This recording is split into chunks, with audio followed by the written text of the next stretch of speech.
धन्यवाद। हरे कृष्ण माता जी, दंडवत प्रणाम। शुरू करें। तो छोटे ओम अज्ञानतिमिरान्धस्य ज्ञानाञ्जनशलाकया चक्षुरुन्मीलितं येन तस्मै श्रीगुरुवे नमः। श्रीचैतन्ये मनोभीष्टं स्थापितं येन भूतले स्वयं रूप तदामहं ददाति सपदान्तिकं वन्दे आज अहं श्रीगुरु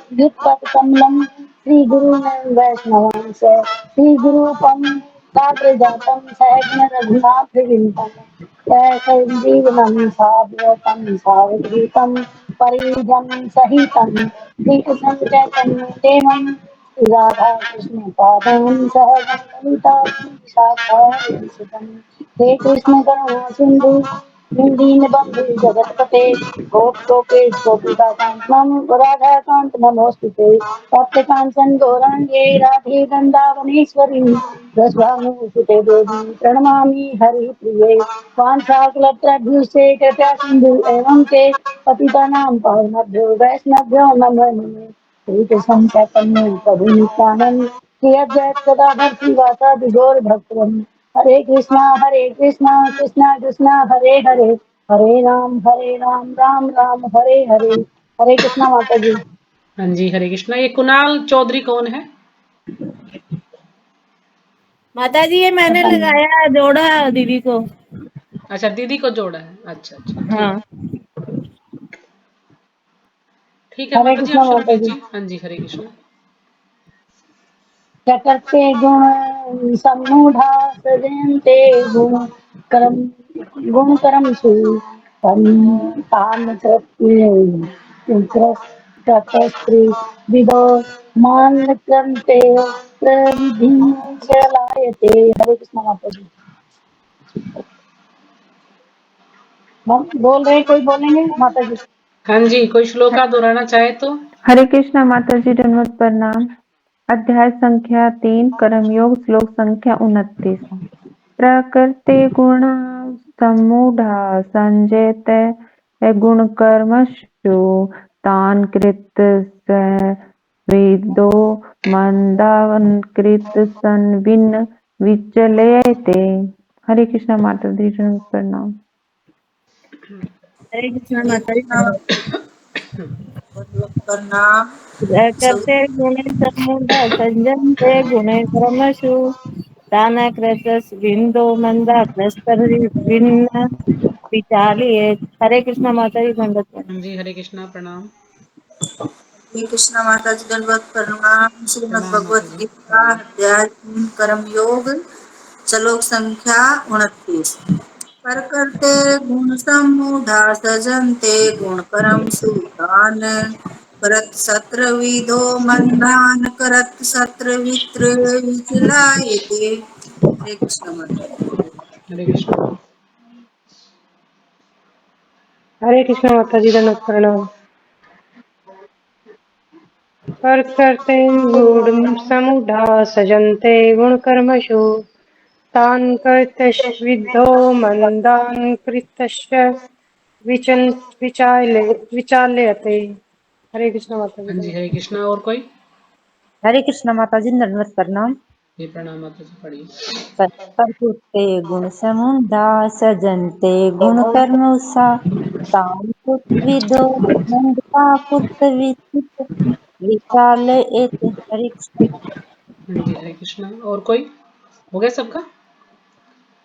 प्रकृतेर्गुण सम्मूढ़ा संजन्ते गुण कर्मसु तान् कृतसन विद्धो मद्दान् कृतसन विनः विचालयेत।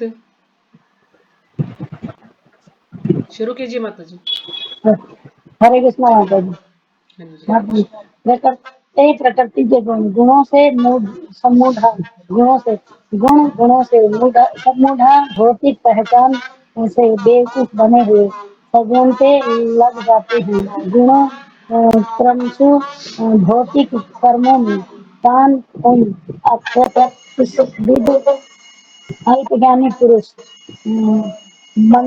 मंदान आत्मा साक्षात्कार समझाने में आलसियों को प्रवृत्त ज्ञानी मैं नहीं दिखलाते विचलित करने का प्रयत्न करना। हरे कृष्ण माता जी। माया के गुणों अनुवाद माया के गुणों से मोहग्रस्त होने पर अज्ञानी पुरुष पूर्णतया भौतिक कार्यों में संलग्न रहकर उनमें आसक्त हो जाते हैं, जबकि उनके कार्य उनमें ज्ञान भाव के कारण अधम होते हैं। किंतु ज्ञानी जो को चाहिए कि उन्हें विचलित ना करे। माता जी जैसे माया के गुणों में मोहग्रस्त होने पर अज्ञानी पुरुष पूर्णतः भौतिक कार्यों में संलग्न हो जाते हैं। जैसे जहाँ पर भगवान कह रहे हैं कि प्रकृति के जो ऐसे संवेश तो गुणों के में आसक्त हो जाते हैं। जैसे अल्पज्ञानी जैसे कि अपने में कहते कि भगवान का आसक्त होना। और जो ज्ञानी होते हैं उन लोगों को भगवान ऐसी भक्ति के अंदर दूसरे को विचलित नहीं करना चाहिए। हरे कृष्ण माता जी। जी स्टार्ट ठीक है। करिए। अज्ञानी मनुष्य स्थूल भौतिक चेतना से और भौतिक उपाधियों से पूर्ण रहते हैं। यह शरीर प्रकृति की देन है। और जो व्यक्ति शारीरिक चेतना में आध्यात्मिक आसक्त होता है वह मंद अर्थात आलसी होता है। जो मनुष्य अज्ञानी स्थूल भौतिक चेतना में से भौतिक उपाधियों से पूर्ण होता है। जैसे अपना भौतिक शरीर है और उसके साथ एक स्थूल शरीर होता है, तो वह अपने उसमें वो हो जाता है, पूर्ण हो जाता है। और यह शारीरिक शरीर प्रकृति की देन है। यह शरीर हमारा नहीं है, पर भगवान की देन है। जो व्यक्ति शारीरिक चेतना से में आध्यात्मिक अत्यधिक आसक्त होता है, वो शरीर की चेतना में अत्यधिक ऐसे आसक्त हो जाता है कि ये मैं हूँ, मेरा है। और ये ऐसे सब कुछ करके कि मेरा घर है, मेरा मकान है। अज्ञानी मनुष्य और जो ज्ञानी मनुष्य होता है उसे आत्म स्वरूप मानते हैं। वे अन्यों के साथ शरीर संबंध को बंधुत्व मानते हैं। जैसे कि जैसे अपना वो होता है, रिश्तेदारी होती है। जैसे मैं मेरा भाई है, मेरा पिता है या मेरा गुरु है, ऐसे करके अपने सारे उनको अपने आत्म स्वरूप मतलब मानते हैं कि ये सब कुछ मेरा ही है। इसमें भगवान का कुछ नहीं है। मानते हैं शरीर प्राप्त जिस देश में शरीर प्राप्त हुआ है वे उसे पूजनीय मानते हैं। जैसे हमारा शरीर भारत देश में पैदा हुआ है, तो हम अपने भारत को ही पूज्य मानते हैं। और वे धार्मिक अनुष्ठानों और औपचारिकताओं को भी अपना लक्ष्य मानते हैं। ऐसे भौतिक ग्रस्त अधिकारी पुरुषों के कुछ प्रकार के कार्यों में सामाजिक सेवा, राष्ट्रीय तथा परोपकार है। जैसे हम अ, धार्मिक अनुष्ठानों में जैसे हम यज्ञ करना हुआ, कुछ दान देना हुआ, या कोई कुआं तालाब खुलवाना हुआ, या किसी कन्या की शादी करानी हुई, ऐसे करके जो धार्मिक अनुष्ठान होते हैं ना, उनके औपचारिकताओं को अपना ही लक्ष्य समझते हैं। मतलब वो सोचते हैं कि हमने ही सब कुछ करवाया है। और ये सब कुछ करना देन सब भगवान की होती है। और भौतिक ग्रस्त अधिक उपाधिधारी पुरुषों के कुछ प्रकार के कार्यों में सामाजिक सेवा, राष्ट्रीय तथा परोपकार ऐसे उपाधियों के चक्कर में सदैव भौतिक क्षेत्र में व्यस्त रहते हैं। जैसे नेता हुए या कोई राष्ट्रपति हुआ, या जैसे ऐसे बड़े बड़े वो होते हैं ना, वो अपने सामाजिक सेवा में व्यस्त रहते हैं। परोपकार ऐसी उपाधियों के चक्कर में नहीं आना चाहिए। भौतिक क्षेत्र के व्यस्त उसमें भगवान की भक्ति में रहना चाहिए। जैसे भगवान का नाम लेना हुआ, या पूजा करनी हुई, या कहीं हवन यज्ञ करवाना हुआ। आध्यात्मिक बोध मिथ्या, अतः वे इनमें रुचि नहीं लेते। किंतु जो लोग आध्यात्मिक जीवन में जागरूक हैं, उन्हें चाहिए कि इस तरह भौतिकता में मग्न व्यक्तियों को विचलित न करें। जैसे जो भौतिकता में मग्न व्यक्तियों को विचलित ना करें। जैसे जिसके अंदर बुद्धि कम होती है, या किसी से कोई भक्ति नहीं करता, उसको समझाना चाहिए कि भैया भगवान की भक्ति करो। और उसे ऐसे विचलित नहीं करना चाहिए कि तेरे को कुछ आता नहीं है, या तू ऐसा है, या किसी काम का नहीं है, ऐसे करके उसे वो करना नहीं चाहिए। कार्यों में ऐसे मोहग्रस्त व्यक्ति को अहिंसा जैसी जीवन में मूलभूत नैतिक सिद्धांतों तथा इसी प्रकार के परोपकारी कार्यों में लगे रहना चाहिए। जैसे भगवान आध्यात्मिक कार्यों के जैसे क्या कहते हैं, हम जैसे कृष्ण भावना अमृत है, हम भगवान के कार्यों में लगे रहे, जैसे भगवान की सेवा करें और क्या कहते हैं जैसे भगवान नैतिक सिद्धांतों तथा प्रकार के परोपकारी कार्यों में लगे रह हो सकते हैं। जो लोग अज्ञानी हैं वे भगवान कृष्ण भावना अमृत के कार्यों में को समझ नहीं पाते। भगवान कृष्ण हमें उपदेश देते हैं कि हमें ऐसे लोगों को विचलित न किया जाए और व्यर्थ में ही अपना मूल्यवान समय नष्ट न किया जाए, किंतु भगवत भक्त भगवान से अधिक दयालु होते हैं क्योंकि वे भगवान के अभिप्राय होते हैं। जैसे कृष्ण भावना अमृत के कार्यों में समझ नहीं पाते अपने भगवान कृष्ण हमें उपदेश देते हैं। भगवान हमें यही कहते हैं कि भाई हमें अपना समय नष्ट नहीं करना चाहिए, किसी दूसरे आदमी को विचलित नहीं करना चाहिए और अपने कार्य में लगा रहना चाहिए, भगवत भक्ति में। और क्या कहते हैं जैसे भगवान का नाम लेना हुआ, भगवान की सेवा करनी हुई, पूजा करनी हुई, कहीं यज्ञ कराना हुआ, ऐसे करके किसी दूसरे आदमी को विचलित नहीं करना चाहिए। और भगवान के जो भगत होते हैं वो इतने दयालु होते हैं, वो भगवान के भी वो भी सबको ऐसे ही समझाते हैं कि फलतः वे सभी प्रकार के संकटों को भी झेलते हैं, यहाँ तक कि वे इन अज्ञानी पुरुषों के पास जा जाकर उन्हें कृष्ण भावना अमृत के कार्यों में प्रवृत्तित करने का प्रयास करते हैं। वे भगवान के जो भगत होते हैं वो काफी संकट भी झेलते हैं और उस अज्ञानी व्यक्तियों के पास जा जाके कहते हैं कि कृष्ण भावना अमृत के कार्यों में प्रवृत्त करने का प्रयास करो, मतलब कि तुम लोग भक्ति का प्रयास करो जो मानव के लिए परम आवश्यक है, जो हमारे लिए मनुष्य के लिए परम आवश्यक है कि भगवान की भक्ति करे, इधर उधर की बातों में ना जाए। तो क्या कहते हैं माता जी, मुझे इतना ही आता था बस। हरे कृष्णा माता जी। कोई बात नहीं, दूसरा केस। माता जी कोई त्रुटि हो तो मुझे क्षमा करना। हरे हरे कृष्ण कृष्णा माता माता जी, दंडवत जी हरे प्रणाम। कृष्णा, प्रणाम। श्लोक संख्या 30। माता जी 30 मेरे को करना है, गीता माता जी ने एक किया है तो तीसरा मैं क्या कर एक ही लूंगी। करने के लिए मैंने बोला था एक ही उन्होंने? बोला था कभी। अच्छा अच्छा, ठीक है ठीक है, आप माता कीजिए कोई। ठीक है ठीक है, बोला आप था एक कीजिए। आप करना एक मैं करूंगी। हरे कृष्णा माता अच्छा जी। अच्छा, कोई बात नहीं, कीजिए। मयि सर्व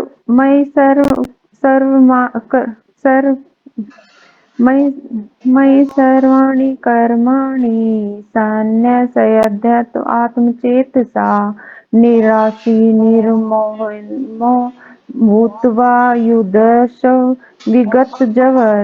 हरे कृष्णा माता जी ने प्रणाम। जी हरे कृष्ण। हरे कृष्णा माता जी, दंडवत प्रणाम। श्रीमद् भगवत गीता कर्म योग अध्याय 3 श्लोक संख्या 30। मयि सर्वाणि कर्माणि सनस्य अध्यात्म चेतसा निराशीर निर्ममो भूत्वा युद्धस्व विगत जवरे। हरे कृष्णा माता जी, दंडवत जी प्रणाम। हरे कृष्णा। हरे कृष्णा माता जी, दंडवत प्रणाम। मयि सर्वाणि कर्माणि सन्न्यासाध्यात्मं चेतसा निराशीर् निर्ममो भूत्वा युद्धस्व विगत जव्र। हरे कृष्णा माता जी, दंडवत प्रणाम। माता जी मैं भी कर हरे दूंगी, कृष्णा। माता जी कर देगी ना, उसके बाद अगला मैं कर दूंगी, हाँ पढ़ जी दूंगी। ठीक है, आपको मौका देंगे। हरे कृष्णा माता जी, हाँ जी दंडवत हरे प्रणाम। कृष्णा, प्रणाम माता जी। मयि सर्वाणि कर्माणि सन्न्यासाध्यात्म चेतसाम् यथा निराशीर्निर्ममो भूत्वा युद्धस्म विगतज्वर। हरे कृष्ण माता जी।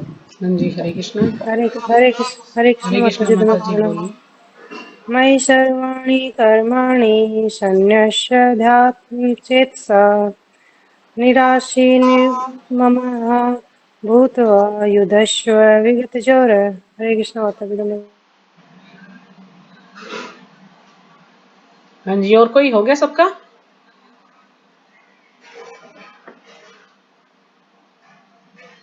मयि सर्वाणि कर्माणि सन्न्यस्याध्यात्म चेतसा निराशीर्निर्ममो भूत्वा युधस्व विगत ज्वरः।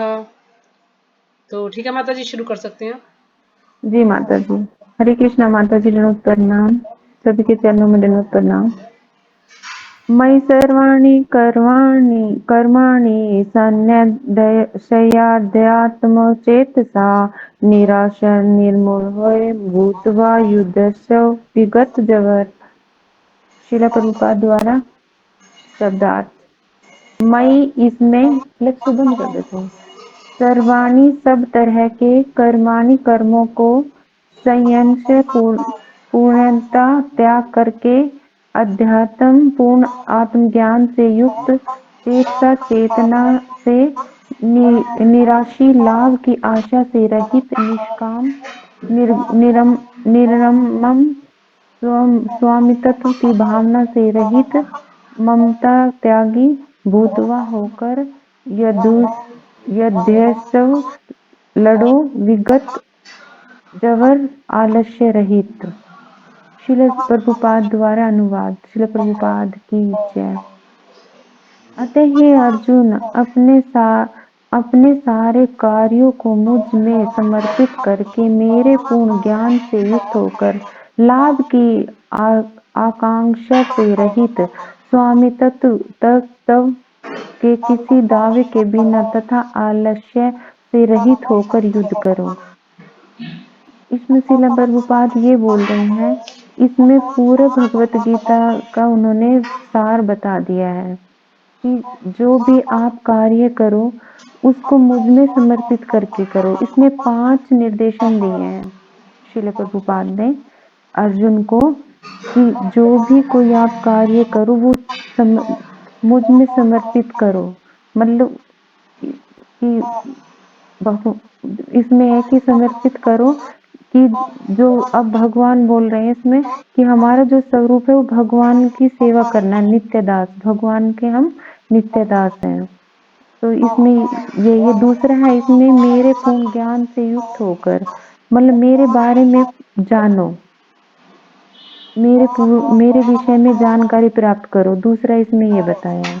और लाभ की आकांक्षा से रहित, मतलब किसी भी फल की इच्छा से रहित होकर कार्य करो। किसी मतलब फल कर्म आपको करना है लेकिन फल की इच्छा नहीं करनी है। फल तो भगवान का ही है, हमें भगवान के आनंद के लिए ही सभी कार्य करने हैं। चौथा है इसमें स्वामी तत्व के दावे के बिना, मतलब हमें किसी का स्वामी नहीं बनना है।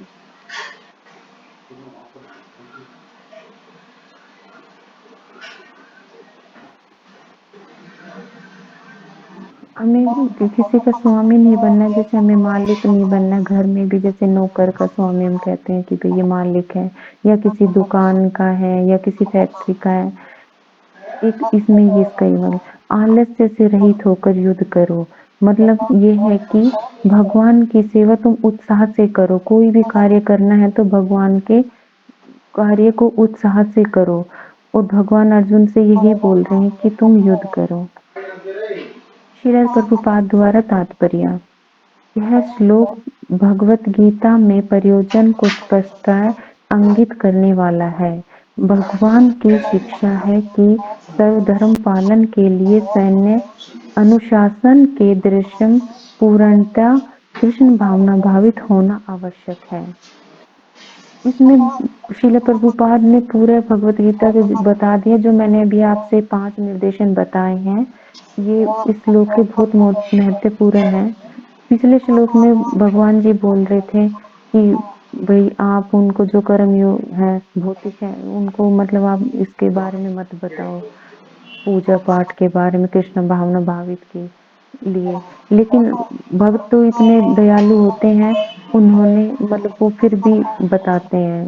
फिर भगवान उनसे ये नहीं है कि गुस्सा हो जाते हैं, उनसे बल्कि खुश होते हैं और उनकी हेल्प भी करते हैं। और इसमें उन्होंने 5 ये बता दिए इंस्ट्रक्शन की ये कार्य करने हैं। और इसमें ये जो ये सर्वधर्म पालन का मतलब ये है कि इसमें भगवान की सेवा करना।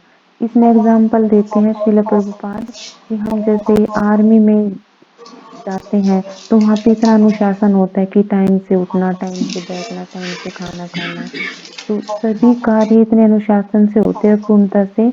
तो हमें ऐसे ही कृष्ण भावना भावित होना है और कृष्ण भावना भावित होना है कि भगवान के पूरे कार्य हम दिल से करें। ऐसे आदर्श से कुछ कठिनाइयां उपस्थित हो सकती हैं, फिर भी कृष्ण के आश्रित होकर सब धर्म का पालन करना ही चाहिए। हमें जब हम नया कोई कार्य करते हैं तो इसमें कठिनाई तो होती है। हम कृष्ण भावना भावित बनेंगे तो थोड़ी बहुत तो कठिनाई होगी, जैसे सुबह उठना है, मंगला आरती करनी है, भोग लगाना है, तो थोड़ी तो कठिनाई हमें कोई भी नया कार्य करेंगे उसमें होगी। लेकिन यह हमारा कर्तव्य है, इसका हमें पालन करना चाहिए, क्योंकि यह जीव पर की स्वाभाविक स्थिति है। क्योंकि ये जीव का कर्तव्य है कि हमें भगवान की सेवा करनी चाहिए। जीव रे स्वरूपे नित्य दास, हम भगवान के नित्य दास हैं। जीव भगवान के सहयोग के बिना सुखी नहीं हो सकता, क्योंकि जीव की नित्य स्वाभाविक स्थिति ऐसी है। जीव ये सोचता है कि हम मतलब सुखी रह लेंगे, कुछ काम मतलब भगवान का काम नहीं करेंगे तो हमें ज्यादा सुख मिलेगा, लेकिन जीव भगवान के बगैर सुखी नहीं रह सकता। जीव का काम है भगवान की सेवा करना, और भगवान की हम कोई भी कार्य करते हैं तो हमें उससे खुशी मिलती है, हमें उससे सुख मिलता है।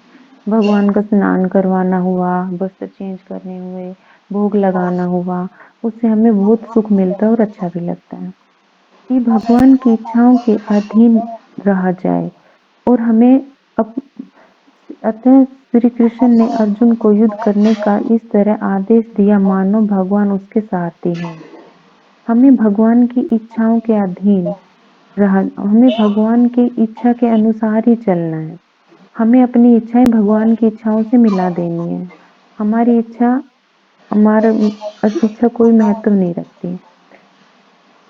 परमेश्वर की इच्छा के लिए मनुष्य को सर्वस्व की बलि करनी होती है। हमें भगवान की इच्छा के लिए अपनी इंद्रियों को मतलब साइड में करना होता है, और भगवान की जो इच्छा होती है उसी में हमें अपनी इच्छा मिलानी होती है। और साथ ही स्वामित्व जताए बिना सर्वधर्म का पालन करना होता है, और बिना हमें किसी स्वामी के वो जताए वगैरह हमें अपने कर्तव्य का पालन करना चाहिए। अर्जुन को भगवान के आदेश का मात्र पालन करना था। परमेश्वर समस्त आत्माओं के आत्मा है, अतः जो पूर्णतः परमेश्वर को आश्रित रहता है, या दूसरे शब्दों में जो पूर्णतः कृष्ण भावना भावित है, वह ही अध्यात्म चेतक कहलाता है। इसमें ये बताया गया कि परमेश्वर समस्त आत्माओं के आत्मा है। भगवान सभी आत्माओं के सबसे ऊपर है, और हमें भगवान पर ही आश्रित रहना है। और जो भगवान के बारे में पूर्णतः जान लेता है, वो ही आत्मचेत सा मतलब वो पूर्ण ज्ञान कर लेता है, वो ही कृष्ण भावना भावित कहलाता है। निराशी का अर्थ है स्वामी के आदेश अनुसार कार्य करना, किंतु फल की आशा ना करना।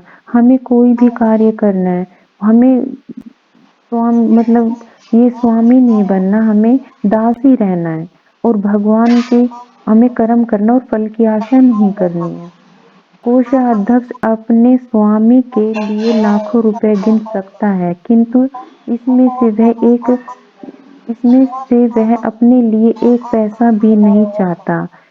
इसी प्रकार मनुष्य को भी यह समझना चाहिए कि इस संसार में किसी व्यक्ति का कुछ भी नहीं है, सारी वस्तु परमेश्वर की है। इसमें श्रील प्रभुपाद ने एक वो उदाहरण देके समझाया कि जैसे बैंक में कैशियर होते हैं, वो इतने सारे पैसे गिनते हैं, लेकिन गिन के वापस वहीं पे रखते हैं, उनके लिए उनका कुछ भी नहीं होता उसमें। और ये सब मतलब ऐसे गिन के वापस रख देते हैं। भगवान का यह हमें भगवान को ही अर्पित करना होता है। यदि ऐसा कठोर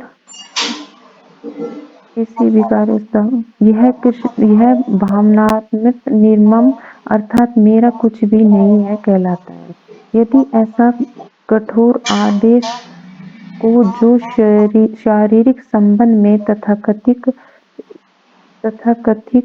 बंधुत्व भावना से रहित है पूरा करने में कुछ झिझक हो तो उसे दूर कर देना चाहिए। इस प्रकार मनुष्य विगत जवर अर्थात जवर या आलस्य से रहित हो सकता है। हमें कोई भी कार्य आलस्य से रहित होकर करना चाहिए और अपने गुण तथा स्थिति के अनुसार प्रत्येक व्यक्ति को विशेष कार्य करना होता है और ऐसे कर्तव्यों का पालन कृष्ण भावना भावित होकर किया जा सकता है। इससे मुक्ति का मार्ग प्रशस्त हो जाएगा।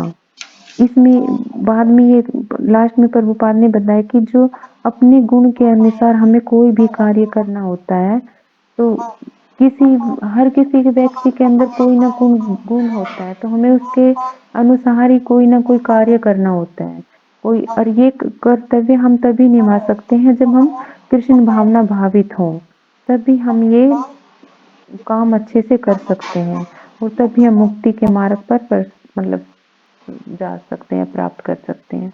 माता जी मुझे तो इतना ही समझ आएगा। हरे कृष्णा माता जी, दंडवत प्रणाम। ठीक है माता जी, अच्छा है, बढ़िया, अच्छे से समझाने का प्रयास किया आपने। तो एक बार सब अनम्यूट करके दोनों माताओं के लिए हरे कृष्ण महामंत्र बोलेंगे। हरे कृष्णा हरे कृष्णा हरे कृष्ण कृष्ण कृष्ण कृष्ण हरे हरे हरे हरे राम राम राम हरे हरे हरे हरे। हरे दोनों कृष्ण माता माताओं का जी बहुत बहुत धन्यवाद। धन्यवाद। दोनों ने इसको अच्छे से समझाने का प्रयास किया। तो अभी सबको कुछ समझ आ गया या एक बार इसको थोड़ा सा रिपीट किया जाए? तो आज का जो श्लोक है 29वां श्लोक है और 30वां श्लोक है। तो कल हमने किया था इसमें 27 और 28। तो कल हमने पढ़ा था कि जीवात्मा अहंकार के प्रभाव से मोहग्रस्त होकर अपने आप को समस्त कर्मों का कर्ता मान बैठता है, जबकि वास्तव में वे प्रकृति के तीनों गुणों द्वारा संपन्न की जाते हैं। क्योंकि जीवात्मा जो है उसके अंदर इतना अहंकार होता है कि वो सोचता है कि सब कुछ वही करने वाला है, लेकिन सारे कार्य प्रकृति के द्वारा किए जाते हैं और प्रकृति किसकी अध्यक्षता में कार्य करती है? भगवान की अध्यक्षता में कार्य करती है। तो फिर दूसरा इससे अगला श्लोक था कि हे महाभावो, भक्ति भाव में कर्म तथा सकाम कर्म के भेद को भली भांति जानते हुए जो परम सत्य को जानने वाला है वह कभी भी अपने आप को इंद्रियों में तथा इंद्रिय तृप्ति में नहीं लगाता। तो भगवान अर्जुन को कह रहे हैं कि ये महाभावो, विशाल भुजाओं वाले, भक्ति भाव में कर्म, एक तो भक्ति भाव में कर्म है, एक दूसरे सकाम कर्म है, जो इन दोनों के भेद को भली भांति जानता, अच्छी तरह से जानता है और परम सत्य को भी जानता है, वह कभी भी अपने आप को इंद्रियों में तथा इंद्रिय तृप्ति में नहीं लगाता। तो कभी भी वो अपनी इंद्रियों को इंद्रिय तृप्ति में नहीं लगाता, क्योंकि भगवान को अच्छी तरह से जानता है और सकाम कर्म में और भक्ति के कर्म में भी वो भेद जानता है कि इनमें क्या फर्क है, क्या अंतर है। तो इसके बाद आज हमने किया है 29वां श्लोक। माया के गुणों से मोहग्रस्त होने पर अज्ञानी पुरुष पूर्णतया भौतिक कार्यों में संलग्न रहकर उसमें आसक्त हो जाते हैं। अब जो जीव है वो क्या करता है? माया के गुणों से मोहग्रस्त हो जाते हैं, क्योंकि माया के गुण है 3, जो है सात्विक गुण है ना, राजसिक गुण और तामसिक गुण। तो इन गुणों से मोहग्रस्त हो जाता है। अज्ञानी पुरुष पूर्णतः भौतिक कार्य में संलग्न होकर में आसक्त हो जाते हैं। अब जो गुणों से मोहित है तो वो अपने क्या करते हैं? भौतिक कार्यों में व्यस्त रहते हैं, उसी में अपने आप को लगाए रखते हैं और उन्हीं कार्यों से वो आसक्त रहते हैं कि मुझे ये कार्य करना है, बच्चों को पढ़ाना है, बच्चों की परवरिश करनी है, अपने परिवार को संभालना है, मुझे कमाना है, ये करना, मतलब वो सारे अपने जो भौतिक कार्य है उसी में वो लगा रहता है। यद्यपि उनके ये कार्य उनमें ज्ञान अभाव के कारण अधम होते हैं। और ये कार्य क्यों करता है वो? क्योंकि उनके अंदर ज्ञान की कमी होती है, ज्ञान का अभाव होता है, इसलिए वो ये सब कार्य करता है। तो उनके कार्य क्या होते हैं? अधम होते हैं। अधम यानी हीन कार्य होते हैं, बिल्कुल निम्न कार्य होते हैं। वो सिर्फ अपने परिवार के ही कार्यों में लगे रहते हैं, अपनी इंद्रियों को तुष्ट करने में लगे रहते हैं, समाज के कार्यों में लगे रहते हैं, लेकिन वो भगवान के कार्य में कभी नहीं लगते। किंतु ज्ञानी को चाहिए कि उन्हें विचलित ना करें। लेकिन जो ज्ञानी व्यक्ति हैं, जो भक्त हैं, तो भगवान कह रहे हैं कि जो भक्त हैं उन्हें क्या चाहिए कि वो उनको विचलित ना करें। यानी ऐसे लोग जो कि अपने परिवार में ही व्यस्त हैं, भौतिक कार्यों में ही व्यस्त हैं, उनसे आसक्त, तो उनको विचलित ना करें, उनको जाकर ये ना कहे कि आप भक्ति करो, आप भगवान का नाम लो, ये कार्य सही नहीं है। तो इस प्रकार से उनको ना समझाएं, क्योंकि भगवान ये कह रहे हैं। लेकिन जो प्रपात जी हैं वो कहते हैं ना, भक्त जो है भगवान से भी ज्यादा दयालु होता है। लेकिन प्रपात जी ने यहाँ कहा है, लेकिन जो भक्त सोचता है वो क्या सोचता है कि नहीं एक बार कोशिश तो कर लूं, क्या पता वो भक्त बन जाए। लेकिन भगवान ने साफ मना किया कि ऐसे व्यक्ति को विचलित ना करो, उसको मत बताओ। लेकिन कहते ना भक्त दयालु होता है, तो भक्त कहता नहीं एक बार कोशिश करने में क्या है, कोशिश कर ले, क्या पता वो व्यक्ति भक्त बन जाए, जुड़ जाए। तो भक्त जो है भगवान से भी ज्यादा दयालु होते हैं। तो इसमें जो है यही बता रहे हैं प्रपात जी, हमें समझा रहे हैं तात्पर्य में कि क्या कुछ लोग क्या करते हैं, कुछ लोग जो ये शरीर है, इस शरीर को ही आत्मा समझ लेते हैं, है ना, कि जो शरीर है यही आत्मा है, और इसके साथ जो भी उनके रिश्ते नाते हैं, उनके जो पारिवारिक हैं, पत्नी है, बच्चे हैं, परिवार वाले हैं, तो उन्हीं को वो सब कुछ मान लेते हैं कि ये जो भी हमारे परिवार वाले हैं, जो भी बंधुता हैं, ये सब हमारे मित्र हैं, दोस्त हैं, है ना, ये सब हमारे भाई बंधु, तो उन्हीं को वो सब कुछ मान लेते हैं और अपने शरीर को ही आत्मा मान लेते हैं। आत्मा के बारे में ज्ञान नहीं है उनको, बस ये शरीर जो ये आत्मा ही है, आत्मा स्वरूप है ये। और फिर वो क्या करते हैं, वो जिस देश में रहते हैं उसको भी पूज्य मानते हैं, है ना, उनको ये होता मैं इस देश का वासी हूं, मैं भारतवासी हूं, है ना, मैं भारत का जो है नेता हूं, या मैं भारत वर्ष में रहता हूं। तो सबके अलग अलग मतलब इस तरह के गर्व रहता है उनको कि मैं उन, तो उस देश को पूछते हैं कि मैं भारत में रहने वाला हूं। और इस चीज, और वो क्या करते हैं, जो कुछ भी धार्मिक अनुष्ठान करते हैं एक औपचारिकता के रूप में, यानी एक फॉर्मेलिटीज है, वो उनको अच्छे से नहीं करते, बस एक फॉर्मेलिटीज, यानी ऐसे दिखावा सा जैसे करते हैं, इस प्रकार से वो अनुष्ठानों को करते हैं। और जो कुछ लोग ऐसे भी हैं जो कि साधु हैं, है ना, वो देखा जाए तो साधु हैं, या वो उनको क्या कहेंगे, हाँ साधु ही है, मतलब जिन्होंने संन्यास ले लिया है, ऐसे लोग हैं। तो वो क्या करते हैं कि ऐसे लोग भी वो भगवान की भक्ति ना करके परोपकारी कार्य में लग जाते हैं। जैसे कि हमने उसमें उदाहरण देखा था, जैसे कि रामदेव है और योगी आदित्यनाथ, तो वो सन्यासी हैं, है ना। सन्यासी तो उनका कार्य क्या होना चाहिए कि उनको भगवान में लगाना चाहिए अपना सारा समय, भगवान की भक्ति करनी चाहिए। लेकिन वो इस प्रकार के सन्यासी हैं कि वो राजनीति में लगे हुए हैं। जैसे जो बाबा रामदेव है, वो लोगों को ठीक करने में लगे हुए हैं, उनको योग सिखा रहे हैं, किस प्रकार से उनकी बीमारियां ठीक करने में लगा रहे हैं अपना समय। और जो योगी आदित्यनाथ है वो राजनीति में प्रवेश कर चुके हैं। तो इस प्रकार से यहाँ पर यही बताया कि जो कुछ भौतिकताग्रस्त लोग होते हैं, उपाधिधारी, यानी जिनको उपाधियां मिली हुई हैं कि ये वो नेता है, या ये डॉक्टर है, या कुछ भी, हमने जो भी उनको भौतिकता की जो उपाधियां मिली हुई हैं, तो वो क्या करते हैं, वो सामाजिक कार्य में लग जाते हैं। कोई समाज सेवा करता है, कोई परोपकारी कार्य करता है, मान लीजिए कोई स्कूल खुलवा दिया, कॉलेज खुलवा दिया, या कोई अस्पताल बनवा दिए, प्याऊ लगवा दिए, इस प्रकार के कार्य। या कोई जैसे कि अब ये जो है बाबा रामदेव योग सिखा रहे हैं लोगों को, इस प्रकार के कार्य करने में लगे रहते हैं कि लोगों का भला हो जाए। तो इस प्रकार के कार्य में व्यस्त रहते हैं क्योंकि वो उपाधि के चक्कर में लगे रहते हैं। और जो भगवान का जो आध्यात्मिक कार्य है, जो जिसका जो मेन कार्य है, उसको वो भूल जाते हैं, उस पर वो इतना ध्यान नहीं देते। उसको वो क्या सोचते हैं कि ये आध्यात्मिक बोध मिथ्या है, यानी ये तो बस ऐसे ही है,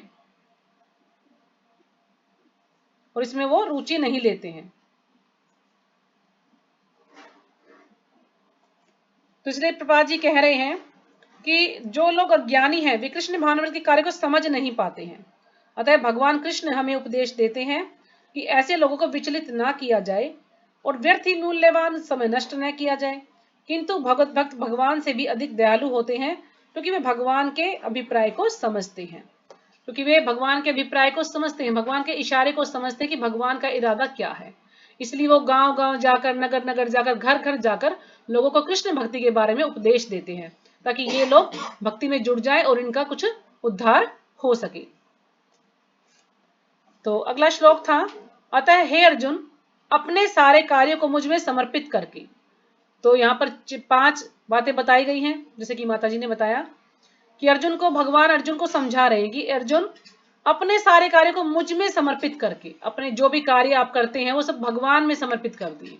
मतलब उसका कोई फल की इच्छा ना करके जो भी हमने कार्य किया भगवान को अर्पित कर दें, उसका जो भी लाभ मिलेगा या उसका जो भी परिणाम होगा, है ना, जो वो हम सब भगवान को अर्पित कर दें, कि जो भी इसका लाभ हो वो सब भगवान को मिल जाए, हम सब कुछ भगवान को समर्पित कर दें। और मेरे पूर्ण ज्ञान से युक्त होकर, और यानी पूरा ज्ञान, मेरे बारे में पूरा ज्ञान तुम्हें हो जाए, हम ये जान जाए कि भगवान कौन है, भगवान के साथ हमारा क्या संबंध है। तो ये हमें पूर्ण ज्ञान होना चाहिए भगवान के बारे में। लाभ की आकांक्षा से रहित, यानी लाभ की कोई इच्छा ना हो, उससे बिल्कुल रहित हो। और स्वामित्व के किसी दावे के बिना, यानी कोई भी इसको दावा ना करे कि मैं इसका मालिक हूं, ये वस्तु मेरी है, कोई भी उसको दावा नहीं करना, उसको स्वामी नहीं बनना किसी भी हालत में। तथा आलस्य से रहित होकर युद्ध करो। तो कह रहे कि आलस्य से रहित होकर बिल्कुल युद्ध करो, यानी उत्साह पूर्वक तुम युद्ध करो, आलस्य को छोड़ दो। तो अर्जुन को ये समझा रहे हैं। तो यहां पर बताया गया है कि यह श्लोक भगवत गीता के प्रयोजन को स्पष्टतः इंगित करने वाला है। भगवान की शिक्षा है कि स्वधर्म, अब जो स्वधर्म है वो दो प्रकार के स्वधर्म है हमारे, एक भौतिक स्वधर्म और दूसरा आध्यात्मिक स्वधर्म। तो भौतिक स्वधर्म क्या है कि हमारे जो कर्तव्य हम लोग उनको करते हैं अपने परिवार के अनुसार, यानी परिवार के प्रति जो कर्तव्य है, समाज के प्रति जो कर्तव्य उनको हम करते हैं, तो वो हमारा स्वधर्म है। यानी जैसे अर्जुन का कर्तव्य क्या था कि उसको युद्ध करना था, वो क्षत्रिय था तो क्षत्रियों का कार्य है उसको युद्ध करना है, तो इसलिए उन्होंने उनका स्वधर्म था कर्तव्य क्षत्रिय के प्रति।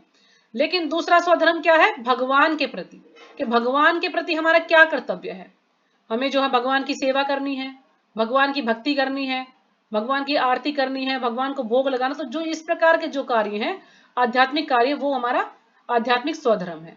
और जो हम भौतिक कार्य करते हैं जो कि हम इस शरीर में है और इस परिवार में रह रहे हैं, तो उसके प्रति जो कर्तव्य उनको करते हैं वो हमारा भौतिक स्वधर्म है। तो इस प्रकार से दो प्रकार का हमारा स्वधर्म बताया गया है।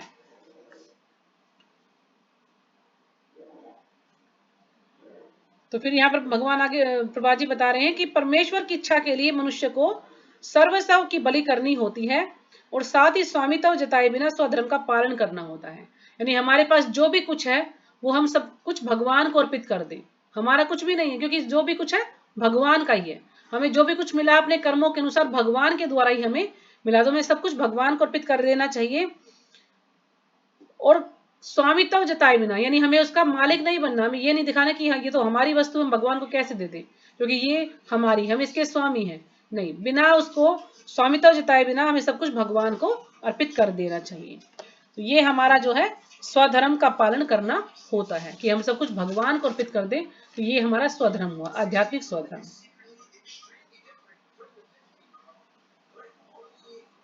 फिर जैसे इसमें उदाहरण है कि कोषाध्यक्ष अपने स्वामी के लिए लाखों रुपए गिन सकता है। अब जो कोषाध्यक्ष है तो सारे पैसे गिनेगा, लेकिन अपने स्वामी के लिए, उसमें से ये तो नहीं कि उसने कुछ गिने और कुछ अपने लिए यूज कर लिए, नहीं ना, वो जो भी कुछ जितना गिना उन्हें अपने स्वामी के लिए, भाई स्वामी ने मुझे कहा, और वो सारे गिन के रख देता है। जैसे मान लीजिए कोई कंपनी है, तो कंपनी में बॉस है और नीचे कुछ एम्प्लॉय काम कर रहे हैं, तो उनको मान लीजिए कोई मैनेजर है, उसको उन्होंने कुछ चीजें दी है, मान लीजिए फोन दे दिया या कोई लैपटॉप दिया या कोई मशीनें कुछ ऐसा करने के लिए उनको कोई कार्य दिया, उनको कहा कि भाई ये फोन दिया है आपको, ये लैपटॉप है, इसके द्वारा आप जो ऑफिस का जो कार्य कीजिए। तो लैपटॉप में जो वर्कर है तो क्या उसका क्या फर्ज है कि वो जो कंपनी का जो कार्य उसके लिए उसका लैपटॉप को यूज करे, फोन को यूज करे, या उसमें गेम खेलने के लिए यूज करे उसको, तो वो कंपनी के लिए यूज करेगा ना, ये तो नहीं कि उसमें गेम खेलने लग जाएगा, तो वो गलत होगा ना। तो इसलिए भगवान भी ये समझा रहे हैं कि भगवान ने जो भी वस्तुएं हमें दी हैं, जो भी हमें भौतिक जो भी संपत्ति या जो भी वस्तुएं हमें दी हैं भगवान ने, धन दौलत जो भी कुछ दिया, वो सब हमें क्या करना है, उसे अपने इच्छा के लिए नहीं, अपनी इंद्र तुष्टि के लिए, भगवान के लिए उसको इस्तेमाल करना है। क्योंकि भगवान का ही ना सब कुछ, भगवान ने हमें सब कुछ दिया, तो उसको हमें भगवान की सेवा के लिए इस्तेमाल करना है। तो ये यहाँ पर भगवान समझा रहे हैं हमें, यानी भगवान ने कोई कार्य कहा है तो हमें उस कार्य को करना चाहिए। यानी अर्जुन जब युद्ध नहीं करना चाह रहा तो भगवान उसको कह रहे कि इस कार्य को करो, तो अर्जुन को वो कार्य करना चाहिए था, यानी उसका जो स्वधर्म था उसको उसे निभाना था, उसका पालन करना था।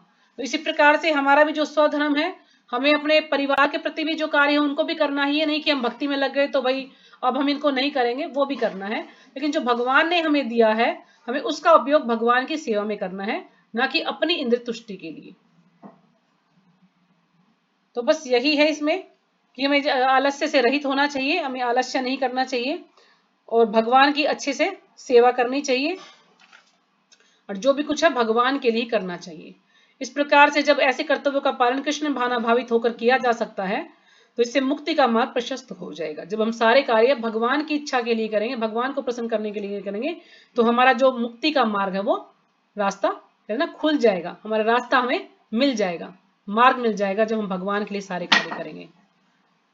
तो ठीक है, इसमें इतना ही है। बाकी किसी को कोई लाइन समझ ना आई हो तो वो पूछ सकता है।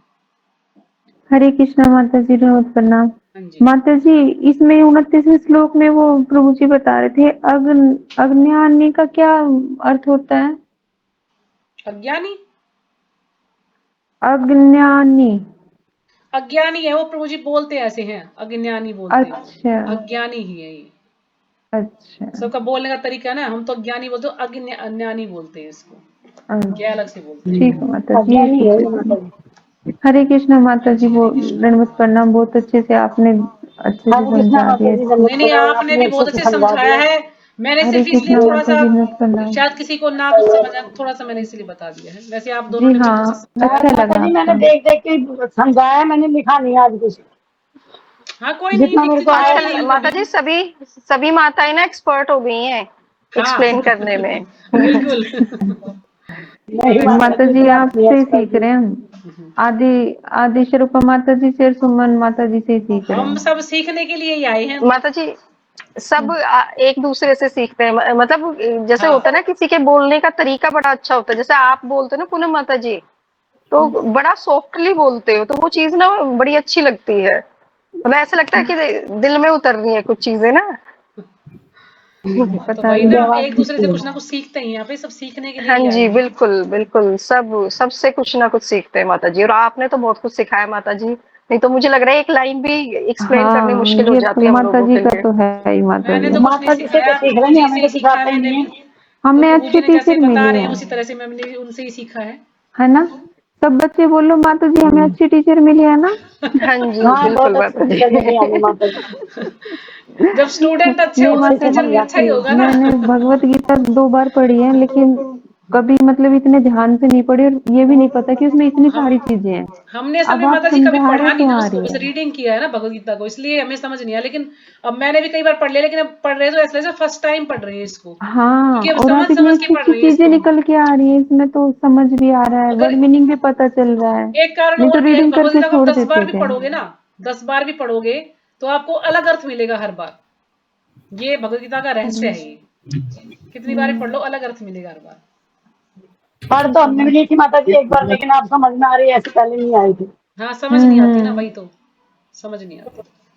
ठीक है माता माता जी जी, पता हरे है, कृष्णा माता मैंने भी जी, ना पहले, वैसे मैं मतलब पूरी, जैसे मैं पूरी तो नहीं पढ़ पाती थी, लेकिन जैसे 1 पेज 2 पेज ना मैं डेली पढ़ती थी, हम्म। लेकिन अब मुझे लगता है कि कुछ डिफरेंट है। जैसे पहले जब पढ़ते थे ना तो वो अर्थ समझ नहीं आते थे, बहुत सारी चीजें ऐसी होती थी नहीं आती थी, लेकिन अब जैसे पढ़ती हूँ ना तो मुझे लगता है कि नहीं, बहुत सारी चीजें क्लियर हो गई हैं। हाँ तो धन्यवाद माता अब जी। ये होता है ना, हम माता जी से सीख चुके हैं पहले, तो सुन चुके हैं, तो अपन हमें ये लगता है कि हाँ, ये चीज हमें हाँ ये याद भी है, ऐसा हाँ, नहीं तो है माता सुनते जी, सुनते ही ज्ञान होता है माता जी, हो सुनते जाती है सुनते ही आगे। ज्ञान होता है। अब जितना मुझे पता है इतना आपको इतना नहीं पता, जितना आदिल्ला को पता है इतना मुझे नहीं पता, है ना? जितना नहीं सचिव माता प्रभु को जी, पता आपको है बहुत उतना कुछ पता है। हमें भी नहीं पता। तो धीरे धीरे जब हम पढ़ते जाएंगे तो अपने आप ही वो ना एक्सपीरियंस हो जाता है, इंसान को अभी याद हो माता जी, जाता है कि हाँ क्या पढ़ा अमृत है। लीला बुक लेके गई हूँ ना मैं माता जी से, प्रभुपाद की, हाँ वो जी। मैं पढ़ रही हूँ, लेकिन माता जी ने हमें पहले पढ़ा के सुना चुके हैं, तो वो सारी चीज आ रही है ना, तो पता चल रहा है कि हाँ, माता जी ने ये चीज बताई थी, वो हाँ, इसमें अभी आ रही है। प्रपात लीलामृत तो कई बार पढ़ और चुकी है आपके ग्रुप में, 2-3 बार हो चुकी है प्रपात नहीं लीलामृत तो। हो चुकी है, लेकिन माता जी मैं तो अभी लेके गई हूँ बुक। हाँ नहीं, वैसे कह रहे 2-3 बार हो चुकी, क्योंकि मैं भी पढ़ती थी ना पहले, मुझे भी माता जी हाँ। के देती थी तो मैं भी पढ़ती थी उसको। तो मैंने इस उन्हीं के साथ में ही पूरा ही पढ़ लिया था उसको, क्योंकि मुझे वो देती थी हम्म। 4 चैप्टर, मतलब 1 महीने में कवर करवाना था उसको, तो कहती 4 चैप्टर देती थी मुझे कि 4 चैप्टर आपको याद करके इसमें से जो मेन मेन है वही बताना है बस। तो 4 चैप्टर मुझे पढ़ने पड़ते थे, उसमें फिर निशान लगाना पड़ता था, फिर मैं उसको 1 घंटे में कवर करती थी। तो ऐसे बारी बारी माताओं को देती थी नंबर, तो पूरा कर दी थी हमने 1-2 महीने के अंदर ही। हरे कृष्णा माता जी, आपके जैसे पता नहीं कब बनेंगे हम। नहीं नहीं, मैं तो कुछ भी नहीं हूँ। आप लोग तो बहुत अच्छे हैं नहीं मेरे माता से। जी, आप मैं इतने साल से बहुत कुछ जुड़ी हुई हूँ, समझाते हो। फिर भी मतलब मुझे इतना ज्ञान नहीं जितना होना चाहिए था। क्योंकि हम लोग काफी साल से जुड़े हुए हैं, लेकिन कभी सीरियसली नहीं लिया इस चीज को हमने ना। बस अपने हमने भी नहीं गृहकार्य में लिया ही लगे माता रहते। जी। जैसे अभी ये क्लासें होने लगी है और जब सब कुछ होने लगे ना, तब ज्यादा सीरियसली लेने लगे। हमने भी पहले ऐसे ही सुन लेते थे और छोड़ देते थे, बस यही है, कभी इस ध्यान बात ही को नहीं दिया। छोड़ना मत आप लोग। जब तक चलती है इसको चलाएंगे, ताकि हम सारे ग्रंथों को पढ़ पाएंगे इसके सारे। मैं भी पढ़ ठीक है पाऊंगी, आप भी माता पढ़ जी, पाओगे। ठीक है। वैसे अकेले मैं भी नहीं पढ़ पाती, लेकिन जब ये ना कि हाँ भी यहाँ पे हर एक बोलना है चीज। तो पढ़ना पड़ता है। तो इसलिए से एक रूटीन बना हुआ कि डेली पढ़ना पड़ता है। पहले कभी नहीं पढ़ते थे हम। पहले ये होता था समय ही नहीं है, समय ही नहीं है, पढ़ेंगे कैसे। लेकिन अब समय भी मिल जाता है, पढ़ भी लेते हैं, समझ भी आता है। पहले कुछ समझ नहीं आता था। तो ठीक है, यहीं पे विराम हरे करते कृष्णा हैं, माता समय जी। ज्यादा हो। हरे कृष्णा। हाँ, दंडवत प्रणाम। माता जी, वांछा हम तो अब भी कल्पतरुभ्यश्च कृपा सिंधु एव च मानसा पतितानां प्रभु से पावनेभ्यो कृपा सिंधु वैष्णवेभ्यो नमो एवं से नमः। पतिता नाम पावन हरे वैष्णव नमो नमः। हरे कृष्ण।